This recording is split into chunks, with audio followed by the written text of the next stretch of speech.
Es un gusto verlos hoy, a los que están presencial y se hicieron el tiempo, y a los que se hicieron el tiempo también para estar presentes a distancia. Este es un encuentro que disfrutamos mucho. Está enmarcado, como ustedes saben, dentro del ciclo de mujeres de real estate en Uruguay. Acá en la primera fila van a encontrar el grupo de mujeres que lo conformamos y bueno, que hacen que esto sea posible. Es un espacio académico y de intercambio bueno, que queremos, la idea es un poco eso, que se visibilice el rol de la mujer en el sector inmobiliario. Y bueno, acá estoy junto a Silvia Barcelona e Irene Gorga, que hoy van a ayudarme a presentar a los diferentes oradores que vamos a tener. Y bueno, la idea es eso, que puedan llevarse algo de este encuentro, que es un encuentro que propone en esta oportunidad de hablar sobre blockchain y criptomonedas aplicados al sector inmobiliario, un tema que genera un gran desafío actualmente, porque bueno, como ustedes saben, es un tema que aún nos deja más pendientes que más incertidumbre que certeza, si se quiere, pero la idea es eso, es ver por dónde abordar este tema. Es un tema que ha llegado para quedarse y del cual todavía estamos en el desafío permanente de adquirir el conocimiento para poder adquirir herramientas para después aplicarlas al sector. Ahora le voy a ceder la palabra a Silvia, que nos va a presentar al primer orador de la tarde. Muchas gracias. Bueno, buenas tardes a todos. En principio, agradecerles por su presencia y, bueno, en primer lugar, a Federico por acceder a compartir con nosotros en este momento. Federico es empresario, periodista y analista especializado en economía, innovación y ciencia de datos, socio fundador y CEO de EñA, integró el directorio de OñoTech y es columnista y de análisis y opinión en El Observador, BTV y Radio Carve. Muchas gracias. Bueno, muchas gracias a ustedes, a Michelle y, bueno, y a todos por la invitación y por estar acá, ya sea presencial o virtual en este evento. Muchísimas gracias, como les decía. Vamos a abordar primero, ver un poco una introducción a qué se trata esto del blockchain, qué es la tecnología detrás de las criptomonedas. Vamos a hacer un rápido pasaje por eso, voy a evitar toda la jerga, los términos técnicos y demás que en los ambientes más ingenieriles les gusta tanto. Y bueno, pero acá vamos a ir hacia otra lógica detrás de todo esto y vamos a abordar los principales conceptos que nos van a permitir entender el mensaje principal de esta presentación, que es, bueno, ¿qué podemos hacer con esto y qué efectos tiene y qué puede llegar a tener sobre el sector inmobiliario y en particular sobre lo que es negocios inmobiliarios? Así que bueno, hagamos un rápido recorrido sobre la cuestión más técnica y conceptual y después sí vamos a la parte divertida. ¿Qué es todo esto del blockchain y qué valor genera? Bueno, arranquemos viendo tres grandes paradigmas que hubo o están sucediendo en Internet. Internet, hay quienes la conceptualizan de esta forma, otros no están tan de acuerdo, pero nos sirve como un punto de partida para analizar los grandes cambios en materia de evolución tecnológica que tuvo Internet. Arrancamos por una web 1, luego saltamos una web 2 y ahora estaríamos, y blockchain se inscribe en lo que es web 3. La web 1 es una web que, si tenemos que conceptualizarla con una palabra, es consumo. Consumo de información, consumo de productos. Es una web estrictamente expositiva, en la cual nosotros íbamos y consumíamos información. Era la ventana de acceso a una biblioteca virtual referenciada e interrelacionada de información, en la cual el usuario era un navegante, un surfista de Internet, aquello de surfear o navegar en la World Wide Web.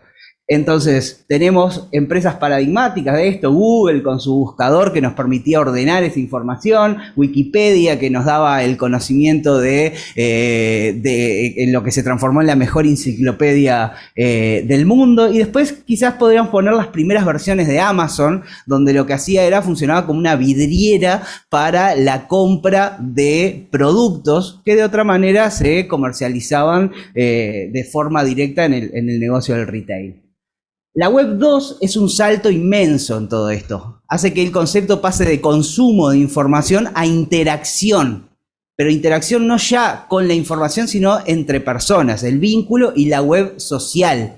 La web de las redes sociales, la web de la mensajería instantánea, todo esto que nos permite interconectarnos y que está tan vinculado a marcas como Facebook, WhatsApp, que luego fue adquirida por Facebook, o Mercado Pago, que puede ser un concepto diferente, en el cual ya no es el concepto de compra, sino el concepto quizás de pasarela de pago, interacción entre el usuario, el consumidor y el comercio ya a un nivel más profundo, que es el de las transferencias monetarias.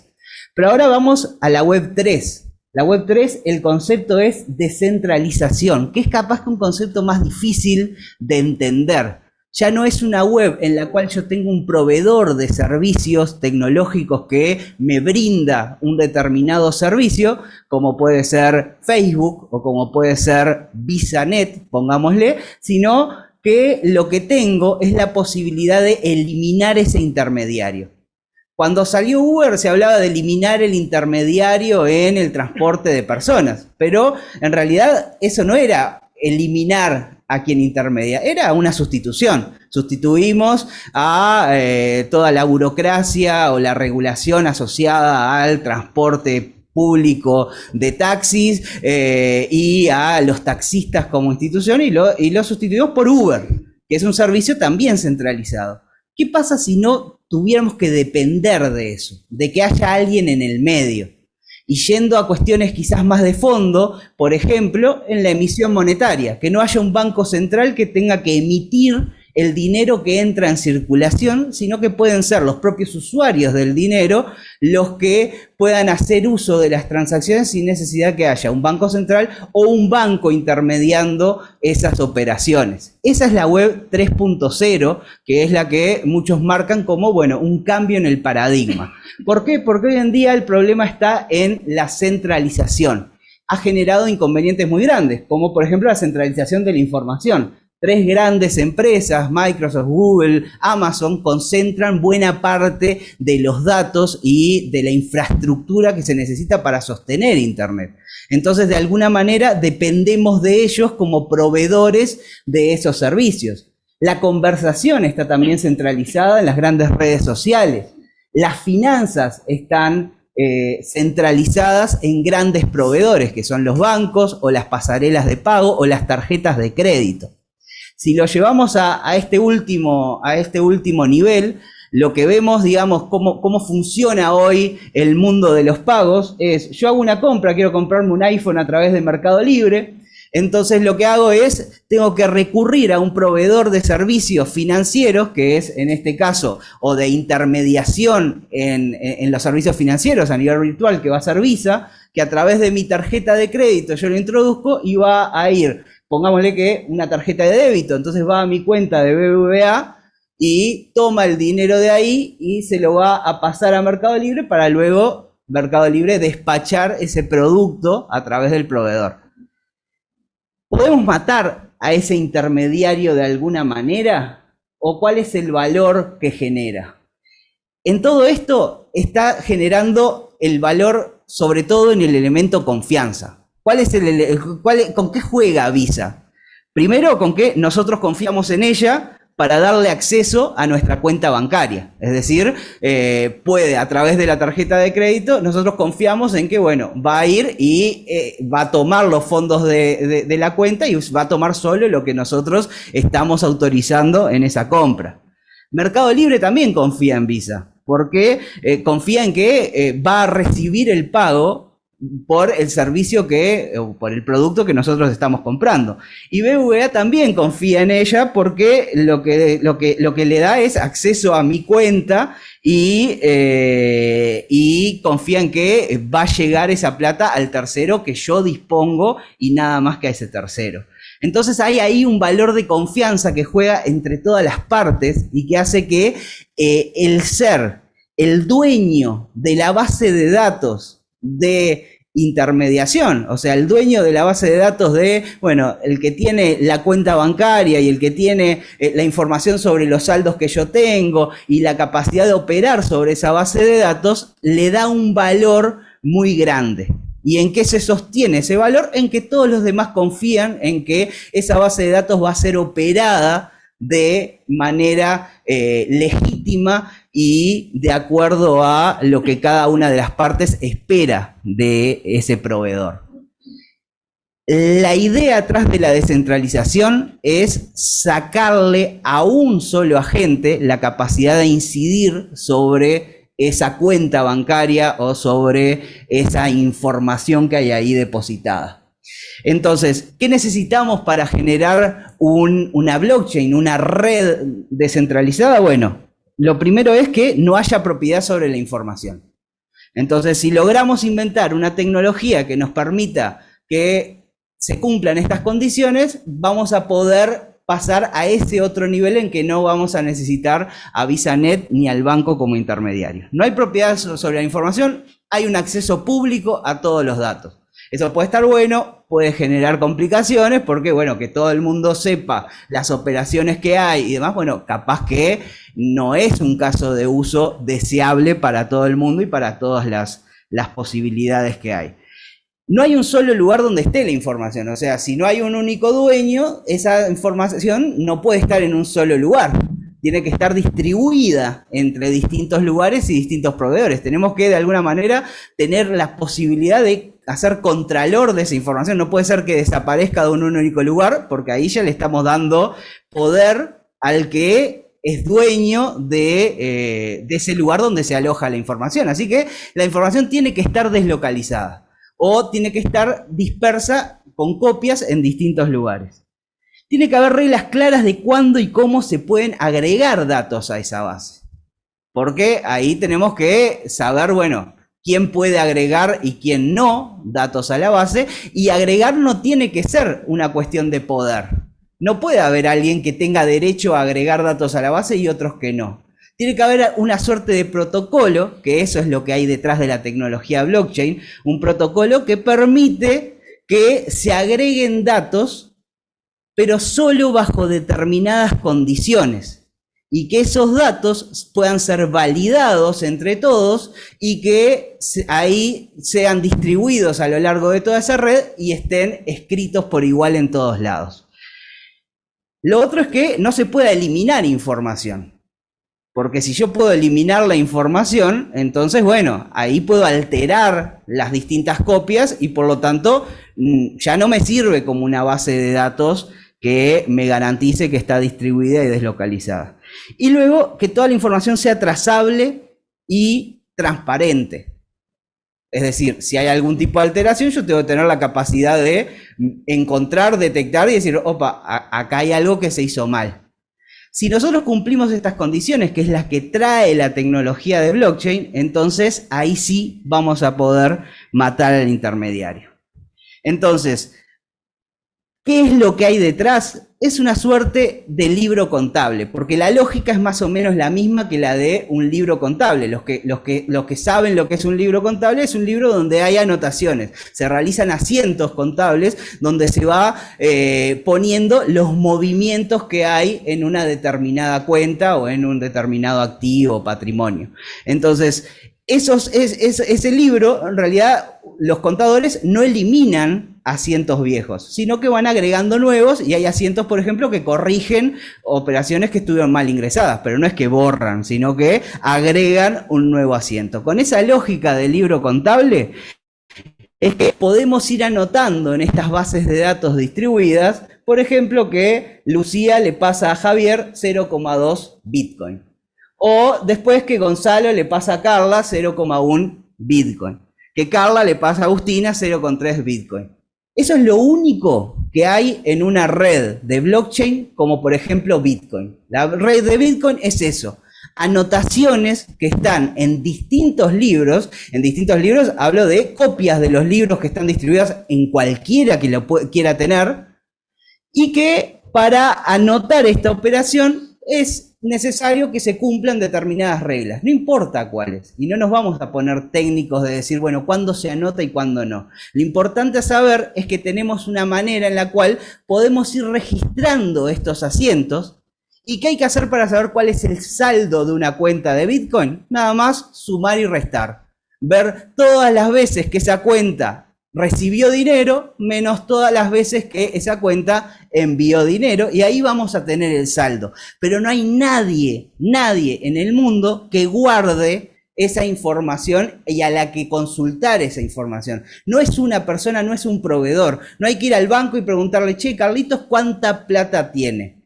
No se puede, porque no existe ese banco. Sí podemos ir a una de las miles o millones de copias que hay de ese libro contable general y consultar cualquiera de ellas, y nos va a decir, y vamos a ir sumando y restando a través de aplicaciones que se encargan de eso, y viendo a ver cuánto saldo tiene. No una persona, sino una cuenta.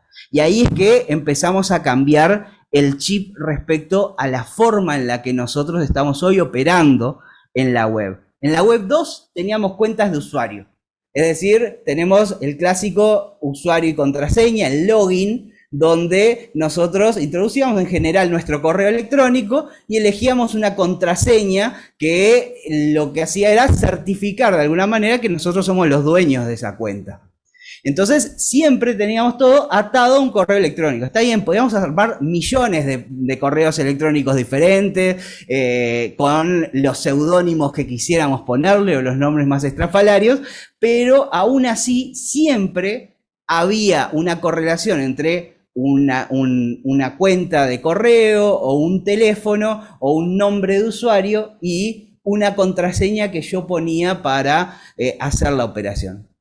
En la web 3 ese concepto cambia. Ya las cuentas no están atadas a nada. Las cuentas, y para no entreverarnos, en vez de hablar de cuentas vamos a hablar de billeteras. Esas billeteras nosotros podemos tener las que queramos y las podemos construir. Son billeteras anónimas porque no están atadas a nada, no están atadas a ningún registro y a nada por el estilo y nada que las vincula a nosotros. No están asociadas a ningún dato personal. Nadie las asigna, y ahí es como difícil de pensar, ¿no? ¿Cómo puedo acceder, tener yo una cuenta y tener yo una billetera si nadie me la da? Acá no hay nadie que nos dé una billetera, nos dé un acceso, nos dé una clave. Eso nada más se consigue, y ya lo vamos a ver cómo, porque es lo que nos va a permitir entender la lógica atrás de esta tecnología. Y existen una vez que se inscriben en la blockchain mediante una transacción. Y eso vamos a detenernos un poquito más porque creo que va a ser muy relevante para entender todo esto. ¿Cómo se crea una cuenta o una billetera en una blockchain? Bueno, las cuentas no se crean, se descubren y se reclaman. Así de sencillo. Yo lo que voy a generar, lo que es el tener una cuenta en una blockchain se vincula con dos pares de datos. Uno se llama clave pública y otro clave privada. De alguna manera podemos hacer la analogía y decir, bueno, la clave pública vendría a ser como el nombre de la cuenta y la clave privada es una contraseña asociada a la cuenta. El tema es que yo no puedo elegir mi contraseña y elegir mi nombre de usuario. Hay algoritmos que se basan en criptografía que lo que permiten es hacer una magia que la primera vez que lo escuché me pareció alucinante, que es que a partir de una clave pública yo en ningún momento puedo adivinar la clave privada. Pero a partir de la clave privada, yo puedo adivinar cuál es la clave pública. Es decir, lo pongo en una maquinita, la clave privada, y me va a decir a qué clave pública corresponde. Pero pongo la clave pública en la misma maquinita y del otro lado, y no me va a decir nada. No hay manera, o computacionalmente, no hay capacidad que permita llegar y hacer las cuentitas que permiten convertir una clave pública en una clave privada. Pero como sí puedo adivinar la clave privada, la clave pública a través de la clave privada, hacer el camino inverso, entonces de alguna manera con mi clave privada voy a poder validar que yo soy el dueño de esa cuenta que estoy queriendo entrar. Entonces, si yo tengo clave pública y privada, sé cuál es mi caja fuerte en el banco y tengo la llave de la caja fuerte. Ahora, teniendo la llave de la caja fuerte, yo puedo pasarla por un algoritmo y demostrar que yo soy el dueño de la caja. Pero alguien que conozca cuál es mi caja no tiene manera de demostrar que es el dueño y por lo tanto no puede acceder. Y esto se parece mucho a tener un usuario y una contraseña, pero tiene una diferencia muy grande, que es que ahora con este sistema en el cual nadie me da el usuario, nadie me da una contraseña, yo podría llegar a tener 1 millón de bitcoins, pongámosle, sin que jamás nadie haya recibido número de cuenta y contraseña en toda la web. Es decir, nunca yo puedo generar mi cuenta por fuera de la web sin ningún tipo de conexión a internet y aún así recibir fondos en esa cuenta. ¿Cómo? Es un procedimiento que me parece interesante porque descubre, digamos, un poco o muestra un poco cuál es el potencial que tiene esto y la diferencia con cómo nos manejamos en el sistema tradicional.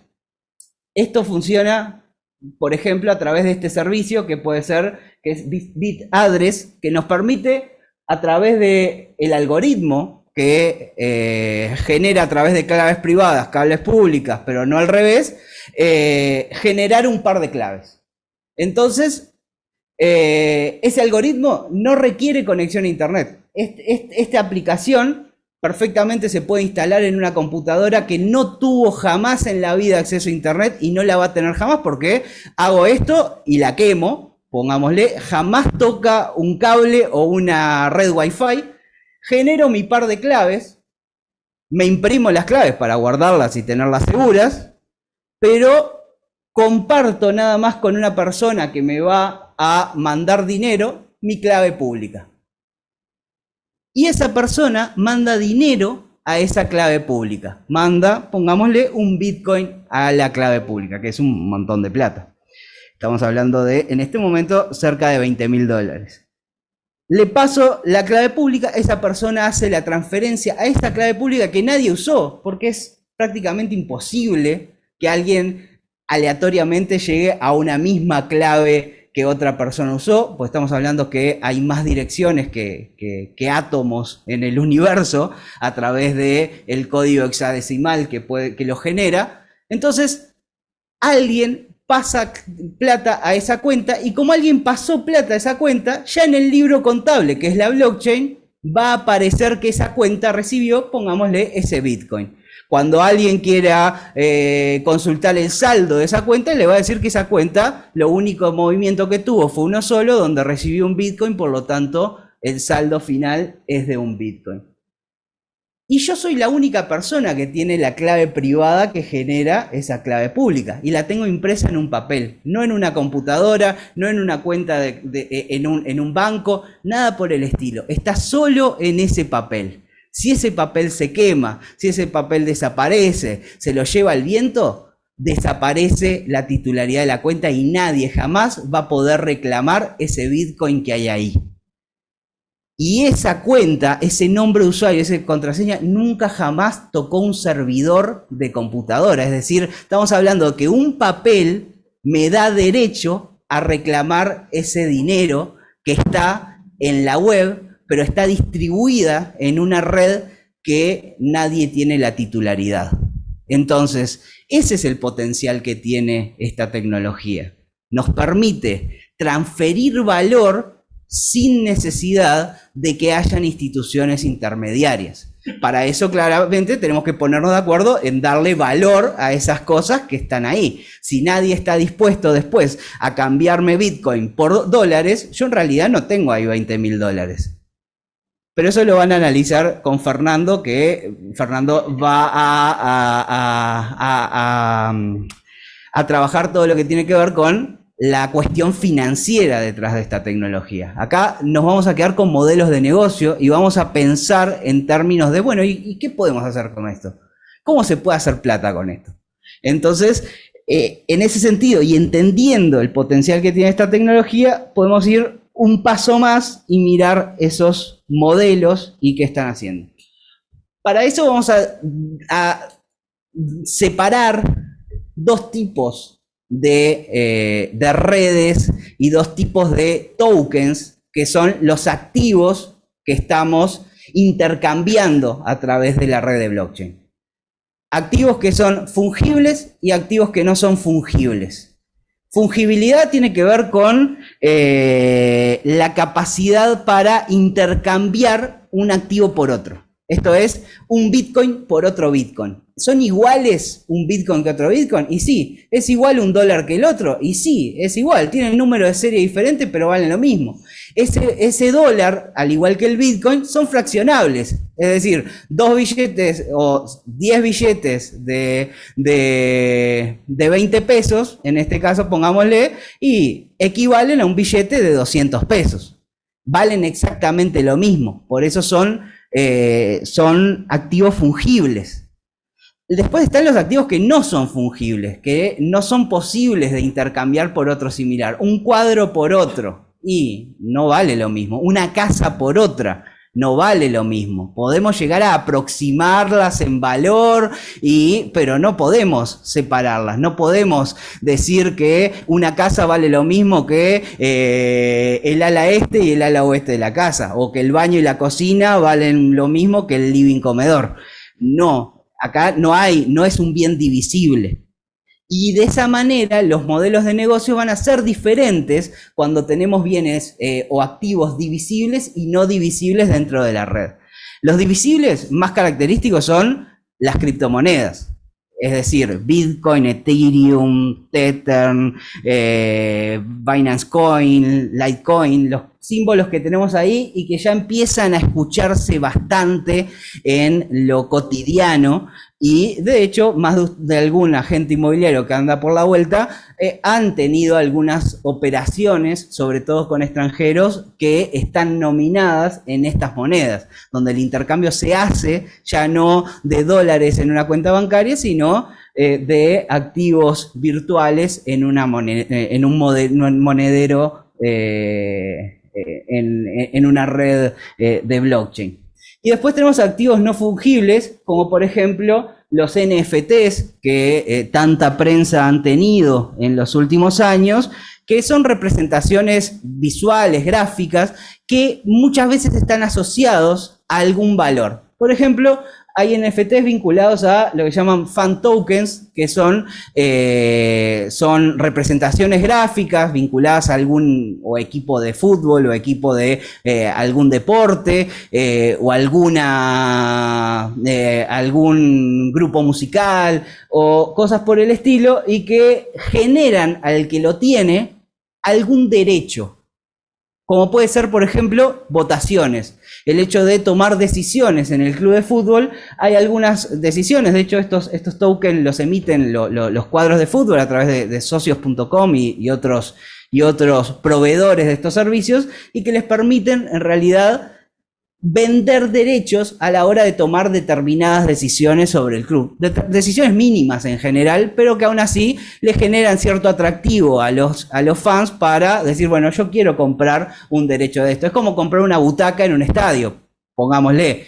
¿Podría la butaca tener una representación en un NFT y que el poseedor de ese NFT en su billetera virtual sea el que tiene el derecho de utilizar esa butaca en un partido?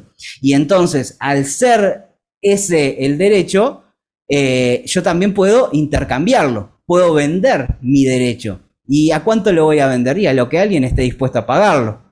Con esta tecnología es muy fácil generar mercados secundarios, que se llaman, que es el mercado en el cual yo vendo algo que ya compré y intercambio con un tercero que está dispuesto a comprarlo. Y hay mucha gente dispuesta a comprarlo y dice, bueno, yo estoy dispuesto a pagar tanto. Y otro dice, yo estoy dispuesto a pagar tanto otro. Y bueno, yo estoy dispuesto a vender el mío por tanto. Y así es que se generan esos mecanismos de subasta donde es muy fácil descubrir o es muy fácil conectar a la parte compradora, oferta y demanda, a la parte compradora con la parte vendedora. Y entonces puedo generar un mercado en el cual ya sea intercambio algo que es intercambiable por algo similar o no, una cosa única que me da un derecho muy particular sobre algo. Entonces, con eso en mente, vamos a analizar algunos de esos elementos. Una preguntita. Sí. Me quedé un poco pensando en el tema que mencionaste que algunos agentes inmobiliarios ya han realizado alguna transacción, ¿verdad? De esta manera. Por un lado, quería saber, para ver una billetera es como un estado de cuenta bancario, el poseedor de la billetera.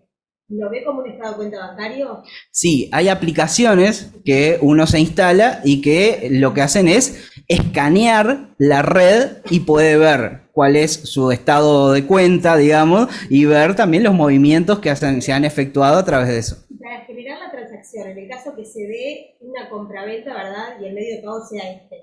¿Cómo sería en el momento donde se va a escriturar? ¿Se hace la transacción? ¿Ingresa en el momento? Ahí ya entramos en cuestiones más legales y demás, que eso lo van a ver con Sandra Capaz que lo vemos sobre el después final, de que pero todos, sí. El momento que es, en general, el clásico es la Pero- entrega de una letra de cambio. Pero sí, y de hecho hay algunos cambios normativos bastante recientes que hacen que tenga otras implicancias y demás. O sea que ahí van a tener con Sandra para entretenerse.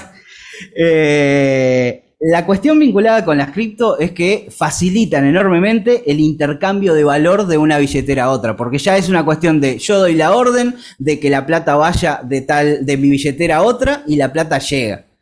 Va a demorar más, menos, va a costar más, menos, dependiendo de la red, el tráfico que haya, el costo del minado en la red y todos esos términos que ahora no importan, pero que en definitiva llevan a esto, a que la cuestión es más fácil porque ya no hay nadie en el medio que tenga que validar y no hay tampoco una regulación que diga, bueno, tiene que cumplir determinadas condiciones para que esta transacción sea válida o no.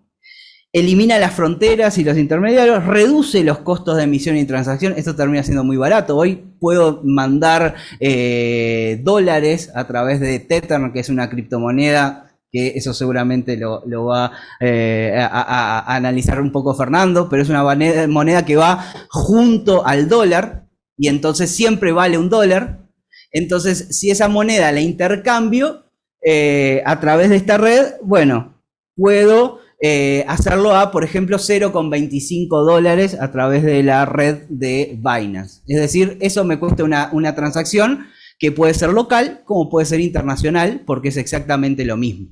Entonces, si alguien realiza esa transacción en un banco, seguramente el costo de transacción sea bastante mayor y no vea la acreditación en tiempo real como es en este caso. Y además podemos, y eso también a través de algún vehículo legal, asociar el valor de esa criptomoneda a un colateral, a un activo de la vida real. Y ahí vamos a ver algún caso que otro. Ustedes se preguntarán, bueno, pero ¿cuánta gente tiene criptomonedas en este momento? Y bueno, y las encuestas que hay al respecto y algunos datos relevados no son del todo, digamos, fiables, pero sí nos dan alguna idea. Nos dan una idea, por ejemplo, que Ucrania es el país del mundo donde hay una mayor penetración, aunque también hay otros estudios que muestran que Argentina también se acerca mucho, con un 12% de la población adulta que tiene criptomonedas o algún tipo de activo vinculado con criptomonedas.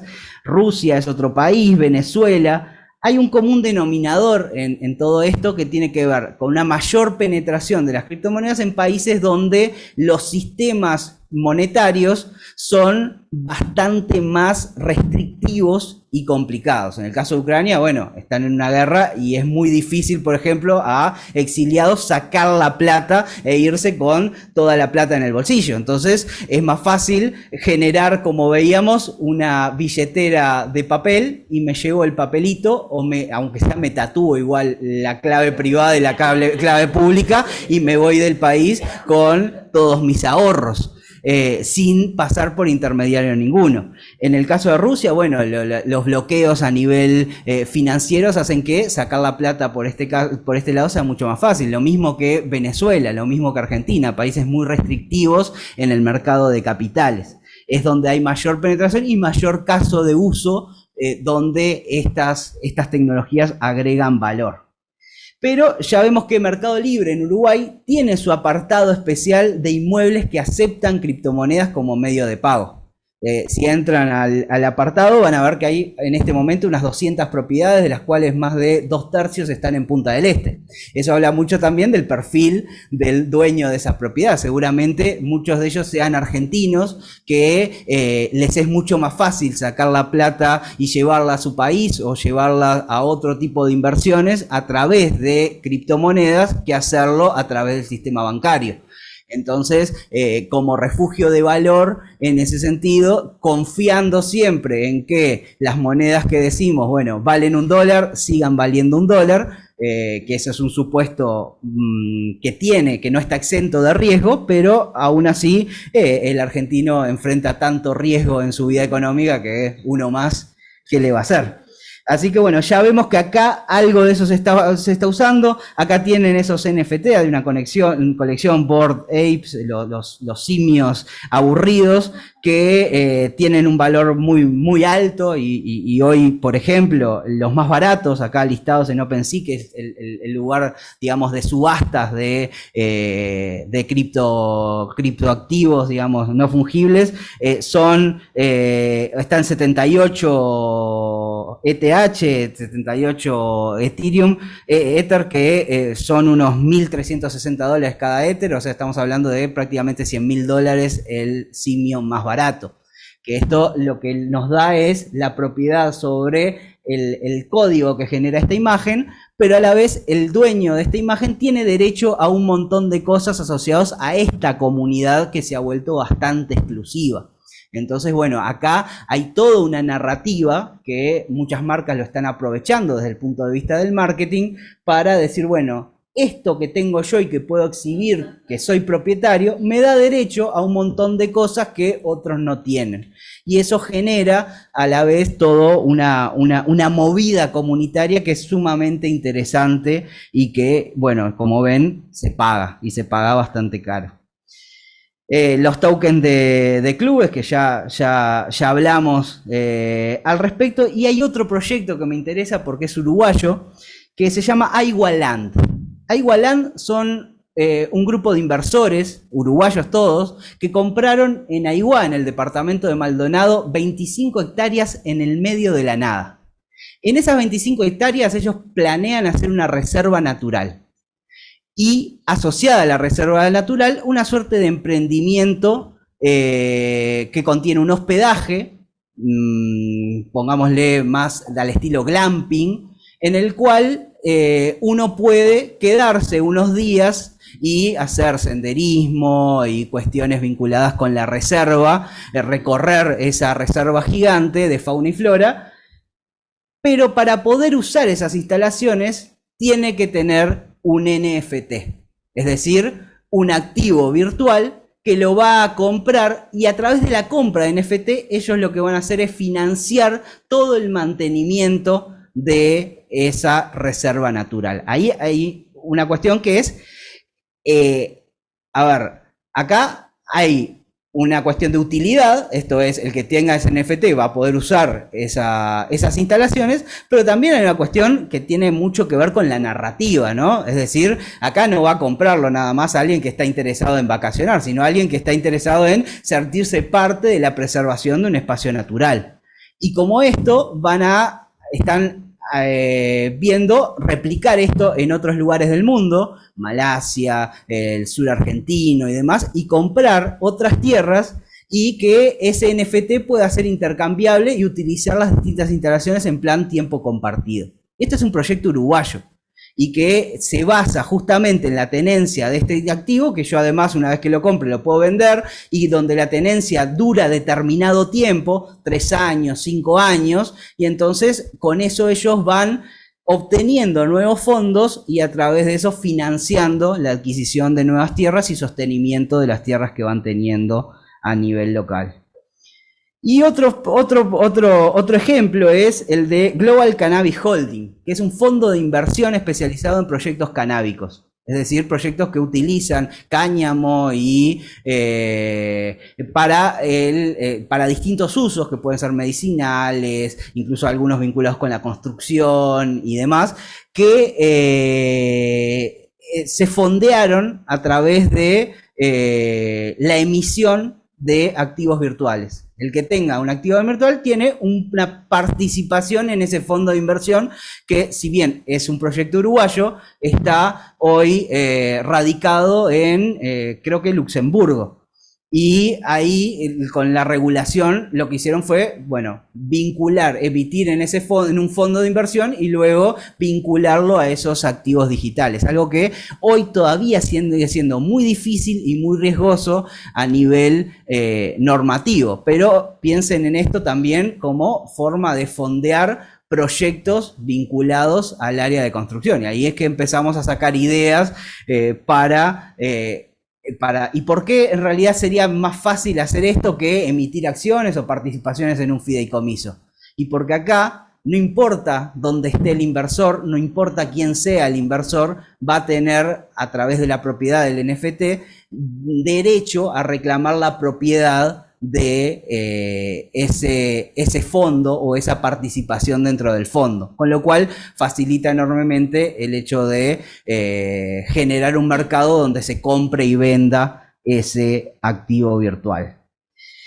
Implicancia para el sector, y acá algunas ideas saltándonos las restricciones que puede haber desde el punto de vista sobre todo normativo, que es el gran cuello de botella que van a ver con Sandra para poder llevar a la práctica estas cosas, pero donde la tecnología, así como la vimos y con algunas cuestiones adicionales, como puede ser que a esa cuenta, en vez de registrar movimientos y saldos, cambios en un saldo, esa cuenta registra además fragmentos de código que permitan ejecutar contratos o condiciones. Si pasa tal cosa, entonces se gatilla determinada operación, y ahí entra el concepto de contratos inteligentes y demás, que es como otra vuelta de complejidad a esta cuestión, pero que parte de la misma lógica. ¿Qué podemos llegar a hacer con todo esto? Y si la ley nos lo permitiera, podríamos fraccionar la propiedad y venderla en partes, como hizo el fondo canábico. Y entonces podríamos, por ejemplo, facilitar el acceso a la inversión. Un inmueble, y de hecho hay un proyecto que no sé ahora en qué está, que es Land Token, vinculado con la Tahona, donde tenían la idea de fraccionar determinadas unidades y venderlas en pedacitos. Entonces, si yo tengo 1 metro cuadrado, entonces yo tengo un token de determinado activo virtual, yo lo que tengo es 1 metro cuadrado de esa propiedad, y entonces yo puedo comprarlo y venderlo, ya no la propiedad entera, sino fácilmente deshacerme de ese metro cuadrado o especular con la evolución en el precio de ese metro cuadrado en particular. Mayor liquidez, porque esto justamente no es lo mismo vender una casa que vender una parte mínima de una casa. Entonces el mercado que tengo es otro, y si es nada más que apretar un botón, entonces bueno, va a ser más fácil y eliminamos los costos de intermediación y los costos legales de adquisición de un inmueble. Entonces facilita la inversión en real estate. Y luego acceder al tema del mercado global, que no es poca cosa. Es decir, ya no sería un inversor en Uruguay que compra un activo que en general, como le dicen los economistas, es un activo no transable, porque salvo algunos casos de argentinos que vengan, chilenos que vengan, alguien que venga de otro lado, y en general el inmueble se compra y se vende entre uruguayos. Entonces esto elimina las fronteras y podría perfectamente un inversor de cualquier parte del mundo tener un portafolio de inmuebles o participaciones en mercados inmobiliarios de distintas partes del mundo, diversificar riesgos y a la vez generar un portafolio que le dé rendimientos interesantes. Podemos no solo asociar tokens a la propiedad, sino que también podemos asociar tokens a los derechos de uso. Y entonces ahí, como hace la gente de Igualand, bueno, vinculados, por ejemplo, con contratos de alquiler, con alquiler con prestaciones específicas de servicio, y eso también puede llegar a cambiar una vez que se implemente el mercado en sí o la manera en la cual se manejan los contratos. Y por último, bueno, registro descentralizado de propiedad. Si esta tecnología lo que nos permite es eliminar intermediarios en la gestión de información, hay un intermediario muy importante de la información en el mercado inmobiliario. ¿Que quién es? El registro de propiedad. El registro de propiedad con esto podría perfectamente pasar a ser una blockchain en el cual el escribano lo que hace es ser el que inscribe una transacción en esa blockchain, pero el que aparece como más difuso en el valor que agregaría en esto es el propio Estado, que el Estado ya no necesita ser garante de ese registro, sino que simplemente lo disponibiliza y a través, digamos, de firmas certificadas lo que se haría es inscribir y modificar, lo que nos puede dar facilidad para las transferencias, información pública, porque el registro de propiedades es público, pero acceder a la información tiene un costo, lo cual genera una barrera para el acceso a la información. Otros mercados donde tienen otras tecnologías, pero que en definitiva permiten transparentar, como Estados Unidos, a través de Zillow, yo puedo entrar y ver toda la historia de esa propiedad, a cuánto se compró, se vendió y quiénes son los compradores y vendedores en cada oportunidad. Lo mismo se podría generar con estas tecnologías sin necesidad de armar toda una estructura estatal que la sostenga. Y luego trazabilidad, como decíamos, de esas propiedades. Pero si vamos un poquito más en la lógica de imaginarnos el futuro y las potencialidades de esta tecnología, podremos llegar incluso a tener un registro descentralizado de identidad. Es decir, que la identidad de las personas y los datos vinculados con esa persona estén dentro de registros descentralizados. Y ahí, por ejemplo, Argentina está haciendo algunas pruebas vinculadas con esto y viendo qué posibilidades reales tiene eso. Eso nos permitiría, sobre todo, la interoperabilidad. Es decir, que sea fácilmente interoperable la información que se genera sobre la propia persona, sobre el historial, no solo de la salud, sino académico de una persona, validar determinadas credenciales, validar determinadas capacidades, validar un determinado historial. Todo eso se puede a través de estas redes, que además, al ser públicas y no haber un dueño de esa información, permite que otros se conecten y puedan consumir esa información y hacer cosas vinculadas a esa información. O sea que de esto se habla cuando se habla que Internet está cambiando y estas tecnologías están posibilitando ese tipo de cosas, y sin duda para el sector inmobiliario hay un potencial muy grande, todavía muy ligados a cuellos de botellas, como es la adaptación a la normativa vigente, falta normativa específica, hay una dificultad para adaptar las cosas a las figuras existentes. Esto genera mucha incertidumbre y entonces inversores en proyectos de este tipo dicen, pero si mañana me cambian las reglas, este proyecto ya es inviable. Entonces, bueno, por ahí muchos de estos desarrollos están en gateras, las ideas están, pero bueno, falta todavía quien asuma el riesgo de concretarlas. Cambios de paradigma cultural, la volatilidad de estos activos afecta, y luego sí, también el hecho de la mala prensa que generan los usos delictivos, porque como habrán visto, ese anonimato que podemos tener asociado a las operaciones, por más que sean trazables y todos sepamos, bueno, qué movimientos tuvo una cuenta determinada, es muy difícil vincularlas a una persona física y por lo tanto se puede utilizar para lavado de activos, financiamiento del terrorismo y otras actividades delictivas. Entonces, eso es un desafío, la regulación es un desafío y sobre todo los cambios a nivel culturales que todo esto supone. Pero bueno, es algo que vamos a ver en los próximos tiempos y sin duda que va a contribuir a una nueva oleada de transformaciones tecnológicas dentro del sector, para lo cual hay que estar preparados. Justamente hay empresas que se dedican hoy a investigar la red como si fueran detectives del blockchain, en el cual ayudan a las autoridades o venden servicios a terceros para justamente intentar hacer el vínculo entre la persona física y esa billetera anónima que hay en la blockchain. Y de hecho hay servicios de inteligencia que hoy se manejan como pez en el agua a la hora de generar esos vínculos, con lo cual sí, quizás sea mucho más fácil rastrear quién es el dueño de un blockchain, de una red de blockchain o una transacción en blockchain, que rastrear una transacción en efectivo que no dejó rastro ninguno. Entonces, en ese sentido sí, hay toda una discusión respecto a ese mismo punto, y bueno, sí, dificultades que hoy muchos las ven quizás con ojos de que no tienen solución, pero en definitiva a la larga se le va a encontrar la vuelta para poder operar y mantener los controles a la vez de este tipo de cosas. Por acá entonces es lo que tenía para comentarles. Disculpen que creo que me extendí un poco en el tiempo, así que bueno, los dejo con Fernando. Bueno, muchísimas gracias, Federico. La verdad que fascinante escucharlo. Hace poco lo tuvimos de invitado dentro de la carrera de operador inmobiliario y los alumnos no paraban de comentar la claridad con la que hablaba y transmitía conocimiento. Y bueno, para seguir en la misma línea de oradores, vamos a presentar al siguiente disertante, que es el economista Fernando Simet. O como acabo de decir, es economista, magíster en economía, certificado en CFA.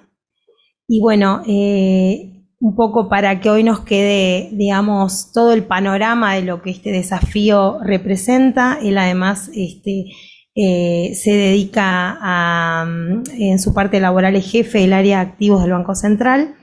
Así que bueno, le damos la palabra a Fernando para que nos siga clarificando sobre esta temática.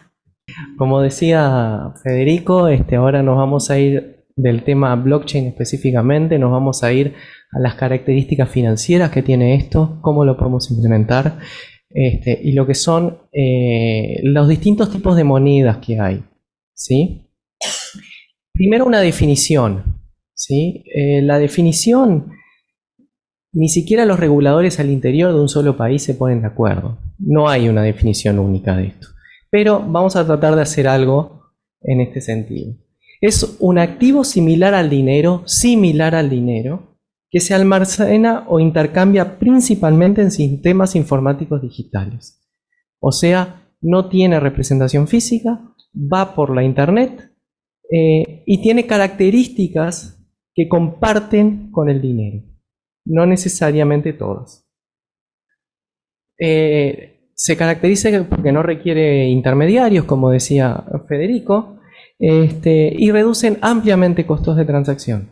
¿Por qué? Porque hay muchos servicios que no vamos a necesitar, muchos intermediarios que no vamos a usar, ¿sí? La desventaja es que es susceptible a robos o pérdidas en los cold wallets. No faltan ejemplos de gente que o falleció o perdió el papelito donde tenía anotado y perdió miles o millones de dólares. No faltan ejemplos, ¿sí? Riesgo de crédito en el caso de otros tipos de billeteras que ahora vamos a ver, y que pueden ser volátiles, ¿sí? Esto vamos a saltarlo para que no se nos alargue más. Las monedas digitales. Hay varias categorías. En primer lugar, hay algunas que son emitidas por bancos centrales, ¿sí? Hay algunas que ya se están emitiendo. Hay un caso en Estonia. Hay algunos casos que se están planificando. Incluso el propio Banco Central nuestro hizo alguna prueba en este sentido, pero todavía no hay nada. Que no son criptomonedas, porque son emitidas por bancos centrales y no van en un blockchain. La contabilidad no es descentralizada. O sea, el blockchain lo que tiene es que descentraliza la contabilidad. La contabilidad no está en un lugar, sino que está en muchos lugares al mismo tiempo, ¿sí? Y la otra es el caso de las monedas virtuales. Que las monedas virtuales son emitidas por agentes privados y no tienen una regulación, no tienen regulación de ningún tipo. Dentro de las monedas virtuales tenemos las que tienen contabilidad centralizada, o sea, que son emitidas por alguien y hace la contabilidad, y las criptomonedas, que son aquellas que tienen contabilidad descentralizada, o sea, que operan sobre blockchain. ¿Sí? Eso quiere decir, como decíamos, que el libro mayor de esa criptomoneda no la tiene una contraparte central, sino que lo tienen todos los mineros. ¿Sí? Lo tiene todo y es fácilmente replicable. Y no puedo hackear a un banco que tiene mis datos. ¿Por qué? Porque si hackeo un nodo, están todos los demás para verificar. No importa que se le ponga una bomba al banco. ¿Sí? Para hacerlo gráfico. Dentro de las criptomonedas tenemos estables, que son estables frente a un numerario, por ejemplo, prometen valer $1, €1, una onza de oro o lo que sea. Tenemos criptomonedas con cotización libre, que ahí tenemos el ejemplo bueno, las que conocemos, Bitcoin, Ethereum, todo eso. Y tenemos los tokens no fungibles, los NFTs. En esta charla nos vamos a centrar en eso. Igualmente, Fede ya dio algún ejemplo de tokens de utilidad y otro tipo de tokens que pueden llegar a ver, ¿sí? Pero acá en esta charla nos vamos a centrar en eso, que aparte son los que tienen más salida, más prensa y más posibilidad que yo le veo más posibilidad de aplicarse a este sector. ¿Sí? Las criptomonedas estables son activos fungibles. Como decía Federico, es lo mismo un dólar que otro dólar. En este caso es lo mismo bueno, estas son monedas que prometen tener un valor similar a otras. Por ejemplo, prometen valer $1. ¿Sí? La ventaja es que estabiliza el valor de la moneda y mantiene la contabilidad descentralizada. O sea, tengo una ventaja que me permite bajar los costos de transacción y sigo mandando dólares en última instancia, ¿no? Una moneda que ya estamos habituados. La desventaja es el riesgo de desanclaje o de devaluación. ¿Sí? No sé si alguno escuchó hablar de una criptomoneda que se llamaba Terra Luna. Que bueno, prometía valer $1 y ahora vale $0. Es un problema, ¿no? Si yo tengo mi patrimonio ahí, se me complicó. ¿Ah? ¿Qué tengo que mirar para eso? Cuando hay algo que promete valer una cantidad, siempre, pero siempre tiene que estar respaldado con esa misma moneda. No hay forma. De hacerlo de otra forma. Hay criptomonedas que dicen que con algoritmos de intervención pueden estabilizar el precio. No. A ver, cuando tenemos una corrida, lo único que vale son los dólares. Argentina tenía el 1-1 hasta que el Banco Central se quedó sin dólares. ¿Sí? O sea, necesitamos eso para revisar. Entonces lo que tengo que mirar es si hay reservas. ¿Cuántas reservas tiene y en qué están invertidas? Si tiene reservas, por ejemplo, en el caso de Luna tenía un 40% de los activos colateralizados. ¿Pero en qué estaban invertidos? Al 31 de diciembre. ¿En qué están invertidos? En Bitcoin casi todo. ¿Qué le pasó a Bitcoin? Cayó de valor frente al dólar. Entonces ese 40% automáticamente se transformó en 20. Ya 40 es poco. 20 es menos. Y lo que terminó pasando es que tuvo una corrida y no pudo aguantar. ¿Sí? Entonces, hay otras que tienen mejor nivel de colateralización y no necesariamente tiene que pasar lo mismo, pero hay que tener cuidado. ¿Tá? Que es USD Coin, Binance USD, y bueno, Fede también puso el ejemplo de Tether. ¿No? Tenemos también criptomonedas con cotización libre, ¿sí? Que no están ancladas a nada. Estas son las más comunes, las que más escuchamos por ahí y la que está todo el mundo pendiente, a ver cuánto vale hoy. ¿Tá? Bitcoin, Ethereum son ejemplos. ¿Sí? Bien, la ventaja es que mantiene la contabilidad descentralizada. A los criptofans también les gusta el hecho de que estas criptomonedas no tienen un control de los gobiernos ni de los bancos centrales. La desventaja es volátil. Ustedes imagínense, se quieren comprar una casa, sale $150.000, tienen 2 Bitcoin a 65.000 ahorrados. El Bitcoin cae de 65 a 20, se quiere matar. Es muy volátil, ¿sí? Y acá tiene de ejemplo el histórico de precio de Bitcoin de este año. ¿No?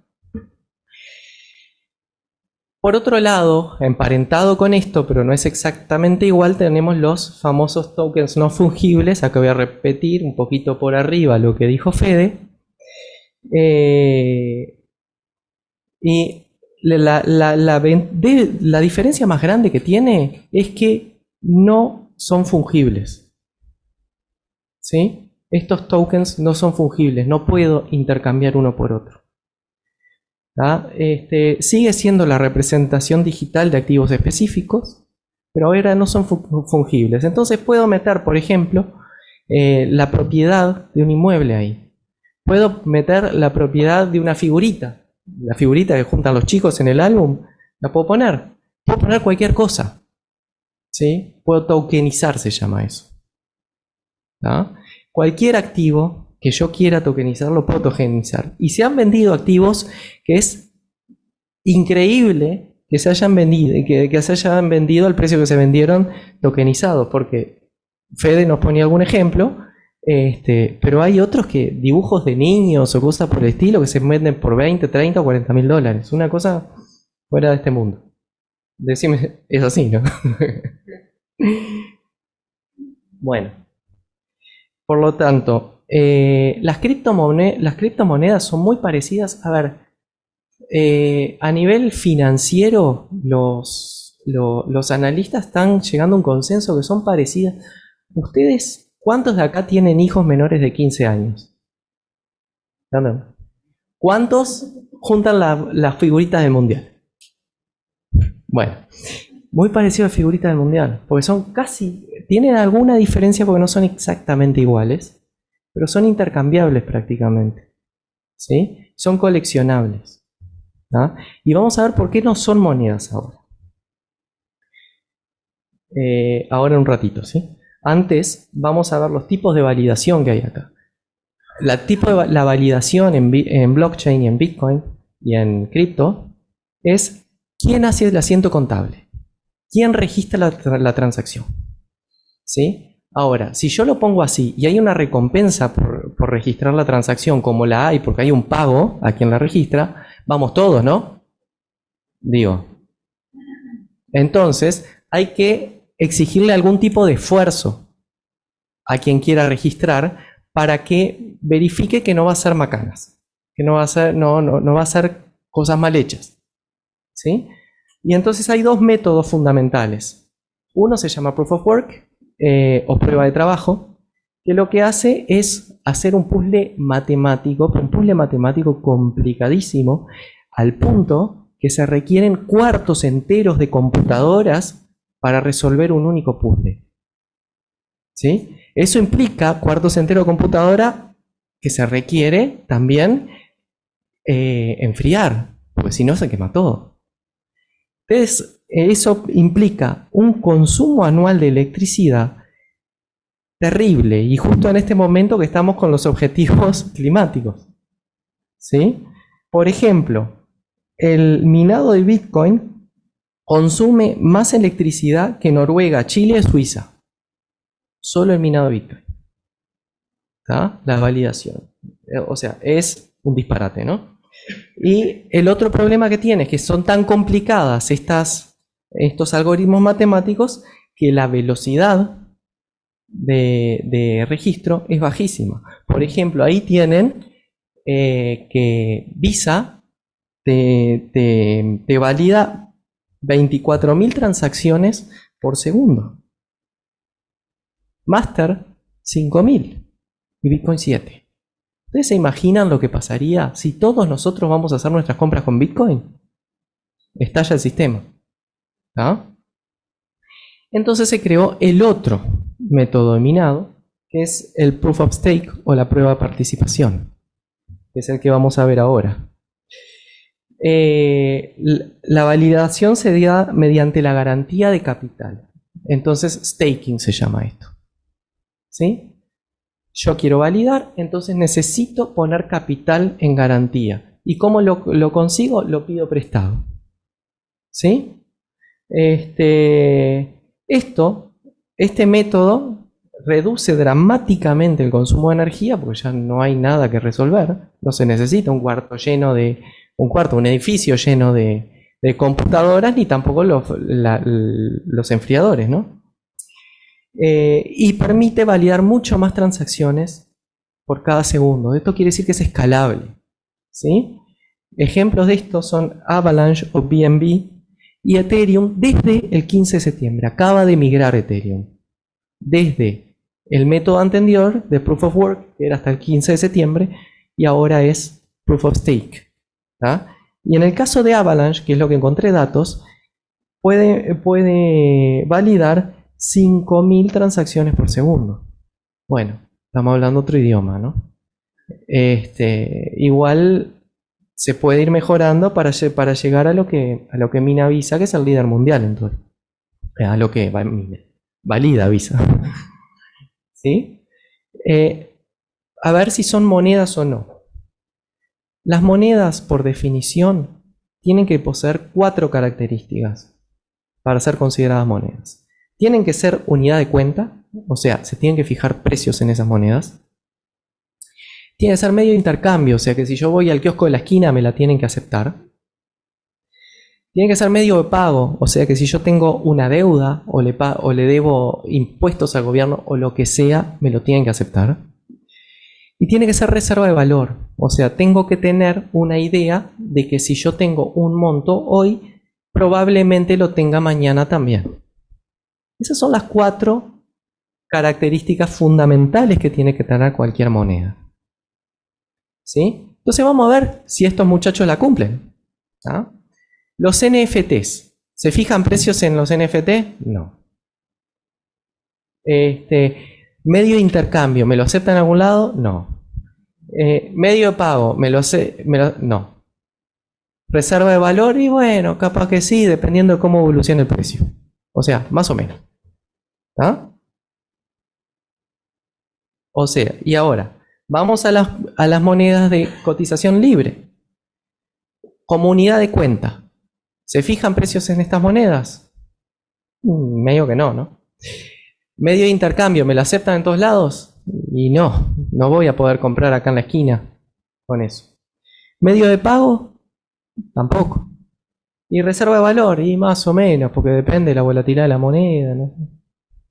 ¿Ah? Entonces, más o menos.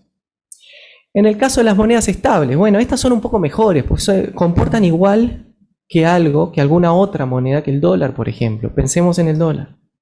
Unidad de cuenta, y bueno, se puede afirmar que sí, porque en realidad los precios están fijados en dólares y esto evoluciona igual que el dólar. Así que podríamos pensar que sí. Medio de intercambio, y bueno, acá ya entramos con problemas. No siempre me lo aceptan. ¿Sí? Medio de pago. De vuelta.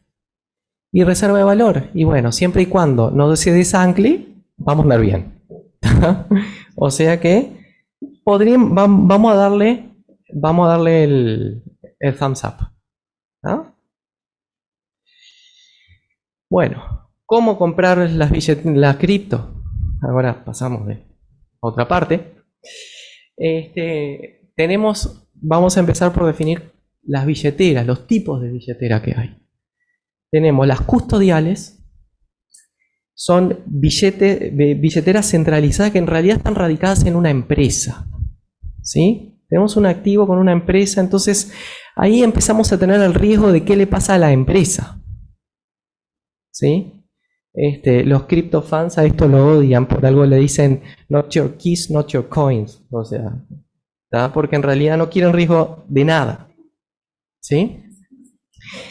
En definitiva tiene riesgo crédito ilegal de la empresa. Hubo bastante colorida una historia en Canadá que hubo una huelga de camioneros, hubo un enfrentamiento con el gobierno, les congelaron la cuenta a los camioneros y lo pasaron a cripto, y como había muchos que tenían en este tipo de billeteras, se lo congelaron igual, ¿no? ¿Por qué? Porque son entidades reguladas.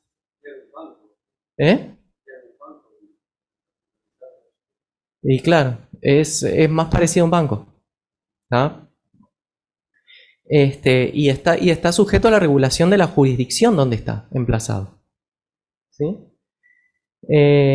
Además pueden haber impuestos, porque si tenemos no sé, digámosle, un impuesto que recae sobre eso, y dado que está contemplado en la jurisdicción, me lo cobran.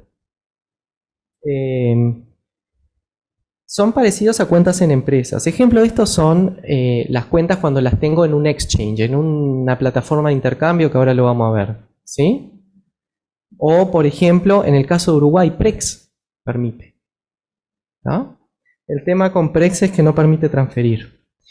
Y por otro lado tenemos las otras, las no custodiales, que es donde hizo un poco más de énfasis desde el punto de vista informático Fede. Que son algo parecido a un pendrive, como tienen ahí en la foto, ¿sí? Son hardware wallets o billeteras frías, ¿sí? Que están offline. O sea, la persona no quiere que lo hackeen, claramente, porque está desconectado de la internet, ¿sí? O puede haber mediante aplicaciones conectadas a internet, como es el caso de MetaMask. Las claves. Tenemos la pública, como bien decía Fede, y la privada. La pública es algo así, es asimilable capaz que al número de cuenta bancaria. Lo tiene todo el mundo, mi número de cuenta bancaria. Todo el que me quiera transferir lo puede usar. Ahora, el token, ninguno de nosotros se lo da a nadie, ¿tá? Esa es la clave privada. El token para hacer los giros. Para meter plata, la clave pública, para sacar la clave privada, ¿sí? La clave original es un número alfanuméricos largos de 78 caracteres que se tienen que acordar. Es imposible acordarse de esto, ¿tá? Entonces, anoten bien y no vayan a perder ese token, porque no hay un botón de perdí la contraseña. No existe, ¿tá? Así que, y después tenemos algunas plataformas, como es el caso de MetaMask, que nos permite el uso de clave semilla, que son 12 palabras en orden. No es fácil de acordarse, pero por lo menos son 12 palabras, ¿tá? Bueno, las formas de comprar y vender esto una es persona a persona. Hay grupos de Telegram, hay plataformas. Ahora, si me está diciendo la verdad el vendedor, no tengo ni idea. Y de última puede pasar que yo le gire y él no me gire, ¿ah? Hay que tenerlo claro eso. En el caso de un intermediario, que son los exchanges, que son como casas de cambio, como bolsas, ¿sí? Que es lo que, si yo abro una billetera custodial ahí, es el primer caso, si la dejo ahí la plata. Y los DEXs. Los DEXs son casas de cambio descentralizadas, que en realidad son algoritmos que dicen, si recibís esto, manda aquello, a la cotización de momento. Entonces yo puedo cambiar Bitcoin por Ethereum, mandando a un nodo de la red que me devuelve automáticamente la otra pata, a la cotización del momento y sin ningún costo. Pues no hay ningún intermediario, no hay ninguna comisión, ¿no? Son protocolos preprogramados para realizar la transacción, ¿sí? La parte de inversiones, bueno, acá se está haciendo mainstream de inversión en este tipo de cosas. O sea, ya estamos en un punto donde hay fondos invirtiendo en esto, donde hay bancos invirtiendo en esto, donde hay de todo el mundo invirtiendo en esto. Pero es sumamente especulativa, ¿sí? Se considera el nivel más alto de riesgo y retorno, ¿sí? Por la volatilidad que tiene. Ustedes habrán visto en la televisión y todo eso, habrán visto que todo el mundo se tira los pelos, que la bolsa cayó un 30%. Bueno, ¿y esto? Y Bitcoin cayó de 65 a 20. ¿Sí? Entonces, y tiene una correlación fuerte con la bolsa. Fíjense la gráfica de mediano plazo. Fíjense la gráfica, cuando la bolsa sube, Bitcoin tiende a subir. Y cuando la bolsa baja, de mediano plazo, ¿no? La bolsa tiende a bajar. Y esto se da por la financialización, que se llama esto en inglés, financialization, que es que se ha convertido en un activo de inversión comparable a los demás y entonces se tienden a correlacionar a largo plazo. ¿Sí? Entonces, es tan volátil esto que yo les recomendaría no exponerse en más de lo que estamos dispuestos a perder. Consejo sano, ¿sí? Nada aquello de vender la casa y comprar Bitcoin, por favor. ¿Ah? Fíjense en el gráfico que tienen ahí, invirtiendo $100 en diciembre de 2017, en el S&P tendría 150 y en Bitcoin un poquito menos. Pero claro, en el camino Bitcoin llegó a 350. ¿Ah? También ahora está un poquito menos. Fíjense la volatilidad que tiene. ¿Sí? Y ahora focalicémonos un poco más de cuáles son las aplicaciones, algunas de las aplicaciones que puede tener para el sector inmobiliario. Por un lado, se me dio vuelta la transparencia, pero bueno. Con la compra-venta con criptomonedas, algunos de ustedes, como bien dijo Fede, ya se habrán dado cuenta, ya se habrán enfrentado al tema. A nivel de DGI se considera una permuta, pero ya más de eso no me meto porque tengo a la doctora. Y por ahora esto se debe a que por ahora no es dinero para Uruguay. En Uruguay la normativa reconoce los pesos y los dólares como dinero. Y ya está. ¿Sí? Los cálculos impositivos, IRPF IRAE se toma como valor de venta de la evaluación corriente de plazo de las criptomonedas, de plaza de las criptomonedas, o sea, cuánto valen hoy. El ITP es el 2% de valor de catastro, como siempre. Pero la DGI se reserva derecho a objetar, o sea que ahí te mete un riesguito. Igual no debería pasar nada si no estamos haciendo trampa, pero... y después, los tokens. La otra es tokenizar inmuebles. ¿Sí? Pasar a tokens los inmuebles, la propiedad del inmueble a tokens. Ya hay el registro de la propiedad de Estonia, ya lo hizo, ya hay experiencia. Hay otros que están implementando esto, incluso Inglaterra lo está probando, Suecia tiene un plan para esto. ¿Sí? Una empresa se llama Liquify London, tokenizó 49% de un hotel de lujo en Londres para captar el capital. ¿Sí? O sea, vendió parte del hotel y levantó fondos para hacer algún emprendimiento.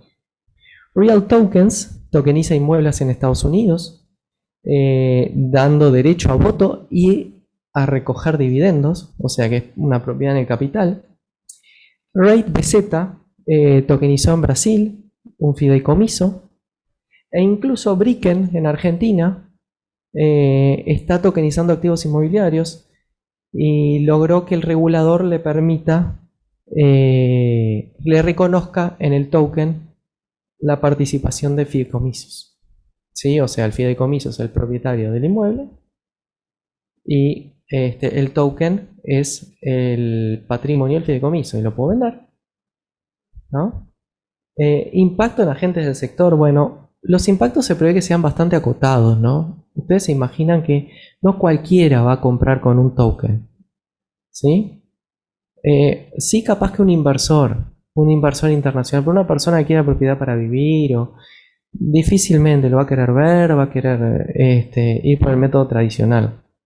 ¿Sí? O sea, pero esto tiene un mercado. Hay gente que puede servirle, sobre todo gente que no tiene acceso o quiere comprar algo muy estándar, ¿sí? Un apartamento chico en Positos, capaz, ¿sí? Algo muy estándar. O métodos de captación de capital, ¿sí? Para hacer algún tipo de inversión en el sector. Esto con lo que quiero decir es que no es una amenaza nomás, sino que si nos adaptamos genera muchísimas oportunidades. Lo que sí hay que adaptarse, hay que conocer este tipo de cosas, porque las nuevas tecnologías por la corta o por la larga se van a terminar imponiendo.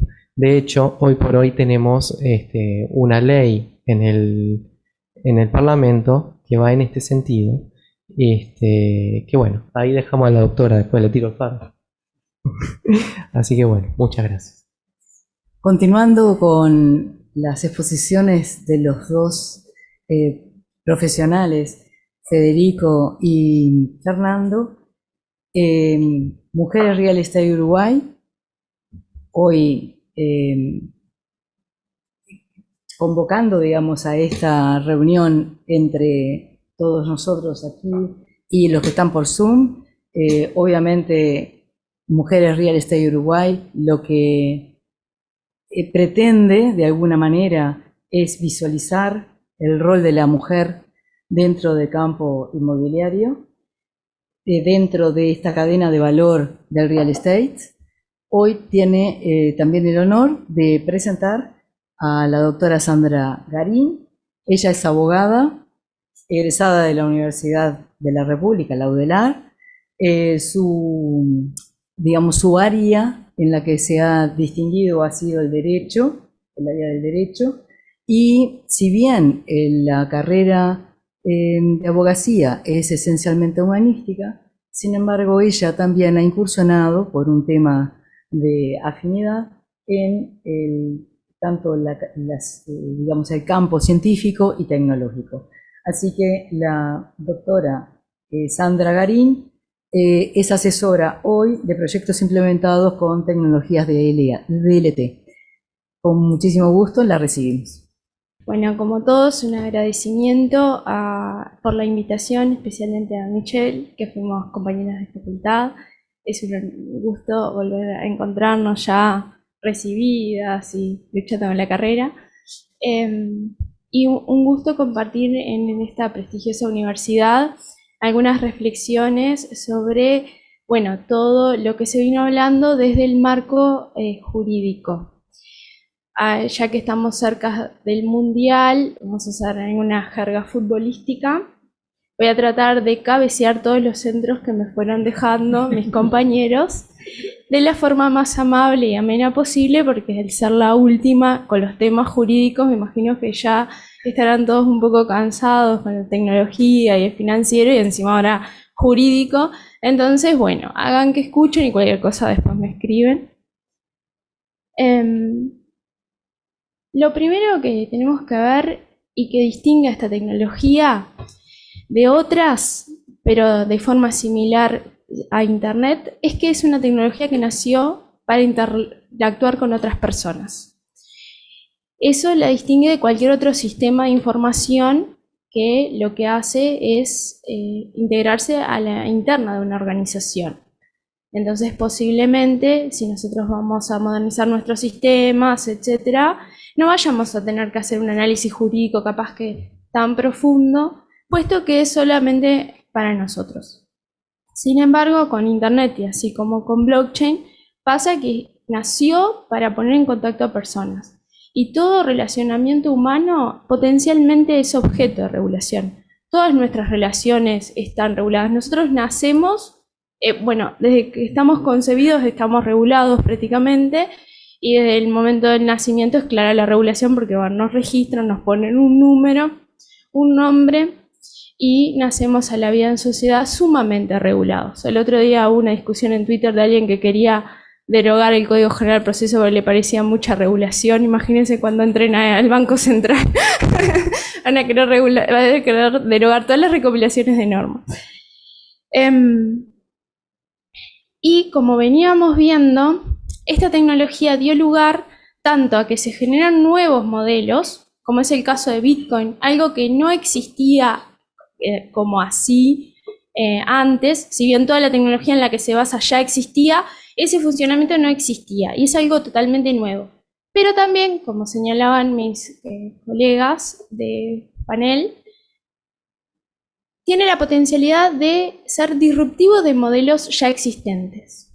Y los modelos ya existentes probablemente ya tengan alguna regulación en su paralelo de aplicación con otras tecnologías.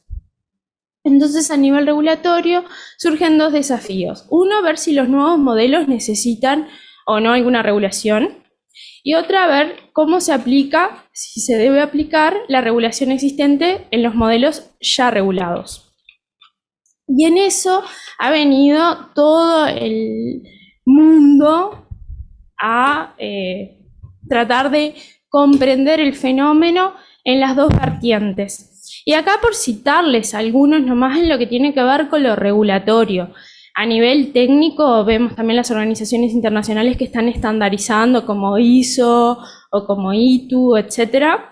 Pero a nivel regulatorio se destacan Gafi para la prevención del lavado de activos, la Unión Europea en muchas vertientes, pero de las más relevantes, el día de ayer se aprobó la regulación para el mercado de criptoactivos, muy relevante porque nosotros tenemos tradición de seguir a la normativa europea en muchas cosas. Principalmente se ha dado el caso en materia de protección de datos personales. Entonces, cabe mirar mucho lo que pasa en la Unión Europea para saber y entender cómo puede llegar a evolucionar en nuestra región.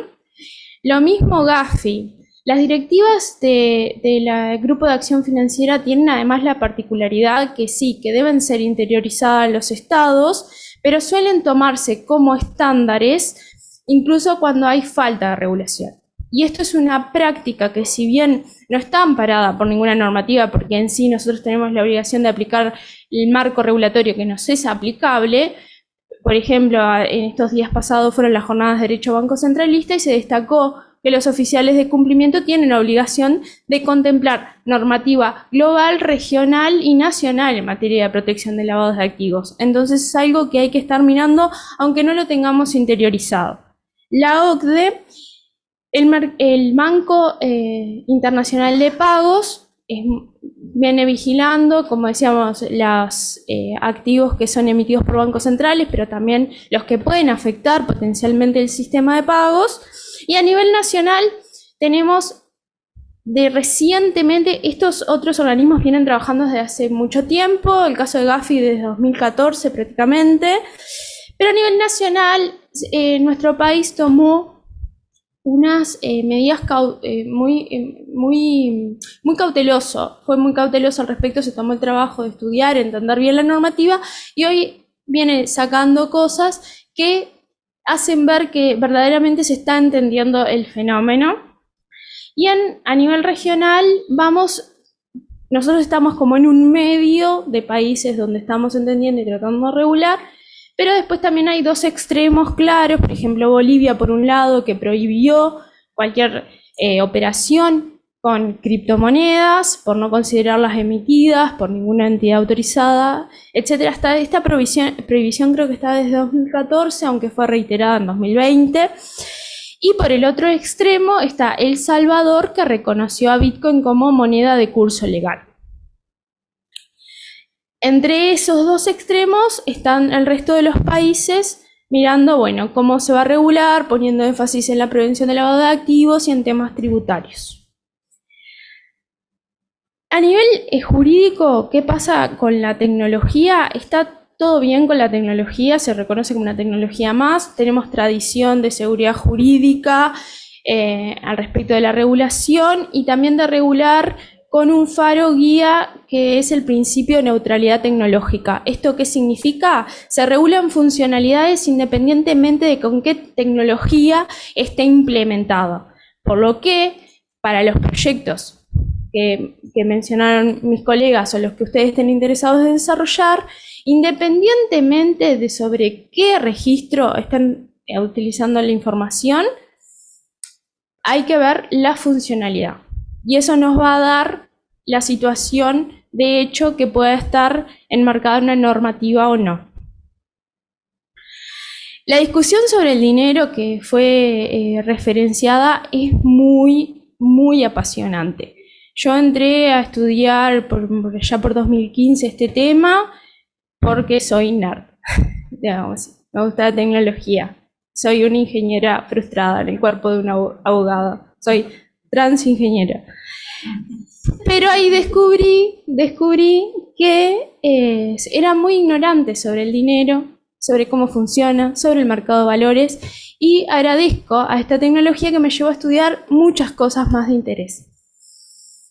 Y el dinero es algo mucho más amplio, es un concepto antropológico, y le pongo ahí la referencia bibliográfica por si quieren buscar ese libro. Es muy interesante cómo las anotaciones en cuenta ya existían en Mesopotamia y toda la evolución, por lo cual, ¿qué es dinero? Depende de un contexto social particular del uso y la adopción.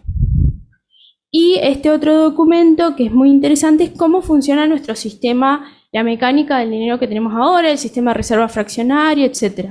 En definitiva, lo que nosotros usamos como dinero no deja de ser un sistema de registro de información. Tanto así que los que explican cómo funciona dicen, si yo tengo 100 pesos hoy en mi billetera es porque alguien debe esos 100 pesos, así como está planteado el sistema. Entonces, los que ahondan en cómo funciona la tecnología dicen, bueno, en realidad no hay nada que diferencie tecnológicamente esto de cómo funciona el registro del dinero, por lo cual llegan a concluir que se trata de dinero. Sin embargo, a los efectos jurídicos no existe un concepto de dinero. La normativa lo referencia como dinero. Incluso dinero es distinto a lo que es moneda de curso legal. ¿Ah? Nosotros, por ejemplo, el yen es dinero, no hay dudas, pero no es moneda de curso legal para nosotros, es moneda extranjera. Sin embargo, sí tenemos un concepto jurídico de dinero electrónico, que está en la Ley de Inclusión Financiera. Y lo que la definición que da la ley, bueno, que es emitido por alguien autorizado, que está respaldado por la misma moneda en una cuenta, una institución de intermediación financiera, bueno, que el emisor puede pedir autorización para invertirlo o no, que no genera intereses y que tiene que ser reintegrado en el mismo valor si quien lo tiene se presenta al emisor y reclama que se le pague el monto nominal de que tiene moneda en dinero electrónico. Entonces, lo que nos permite ver es que, salvo que la tecnología se utilice para implementar tal cual está regulado el dinero electrónico, no estaríamos ante dinero cuando estamos ante alguna representación de estas tokens o fichas o como se le quiera llamar. Pero si esa tecnología, que es muy abstracta y admite muchas aplicaciones, se utiliza para implementar dinero electrónico, no hay nada que lo diferencie de él. Y esta es la tendencia y lo que está siguiendo el Banco Central, tanto es así que, como vamos a ver, este tipo no lo está observando porque lo considera ya regulado por la regulación que existe para los emisores de dinero electrónico. Y otra cosa muy importante es la prevención del lavado de activos, que como actores del mercado inmobiliario ustedes están muy preocupados por ese tema. Esto no queda exento, este tipo de activos que tienen esta potencialidad de ser transferidos internacionalmente sin dificultad, etc. Si bien a nivel de uso, como indicaban las gráficas de mis compañeros, es minoritario, es muy minoritario también lo que se usa para lavar activos, se sigue usando más para lavar activos el sistema tradicional. Admite sí controles, y en eso el Grupo de Acción Financiera viene cambiando sus recomendaciones. En octubre del año pasado salió una súper completa, porque al principio, bueno, no contemplaba el cambio de un activo por otro, solamente cuando era cambiado por dinero. pero todavía siguen quedando cosas afuera. Por ejemplo, el tema de NFT para arte o para juegos, o cuando se hacen cambio entre personas, esta organización lo deja un poco a criterio de vigilancia de cada estado, regulando solamente a aquellos que se dedican profesionalmente a la actividad de proveer algún servicio respecto a estos activos, a los que denomina proveedor de activos virtuales. Con respecto a, que ya lo mencionábamos, a la compraventa, la primera operación que aparece muy claramente con este tipo de activos es la enajenación de un inmueble, y digo enajenación porque enajenación es más amplio que compraventa, a cambio de alguno de estos tipos de activos. Estas operaciones en Uruguay ya vienen realizándose desde hace años. Lo que pasó el año pasado fue que se dio la primera consulta vinculante ante DGI. Esto es importante destacarlo porque se ha publicitado como si fuera la primera operación y en realidad no lo es. Fue la primera consulta que se hizo a DGI. La consulta se hizo por la escribana actuante y puntualmente preguntaba sobre cómo tributaba IRPF, para las personas que estén en Zoom, que capaz que no son de Uruguay, es el impuesto a la renta de las personas físicas, y el ITP, que es el impuesto a las transmisiones patrimoniales. Lo primero que hace la consulta es, bueno, calificar esa operación. Como bien comentaban mis compañeros, se calificó como permuta porque por el concepto de dinero que hablábamos. El concepto de dinero, nosotros no es hoy en día, si bien aunque dogmáticamente, como dijimos, alguna tendencia doctrinaria entiende que no hay diferencia en cómo está implementado, temas que por su uso y su adopción no lo podemos considerar dinero, lo termina considerando permuta.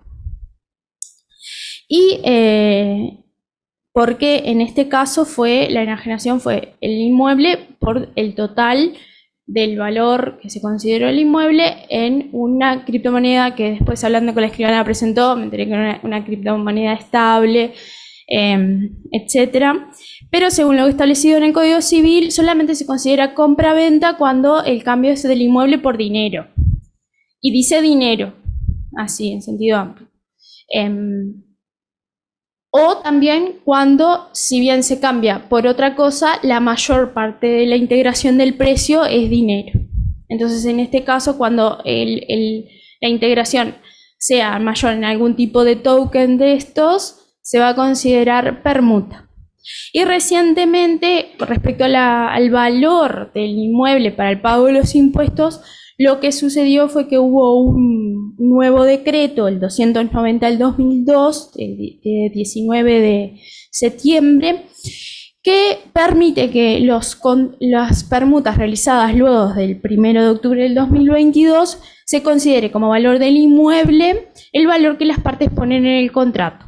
Y esto ha sido publicitado por la prensa como un decreto que favorece la compraventa con criptomonedas.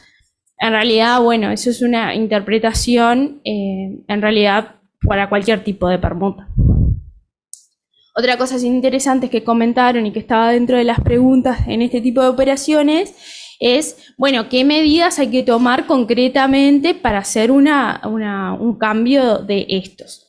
La verdad es que va a depender del activo que se use, ¿no?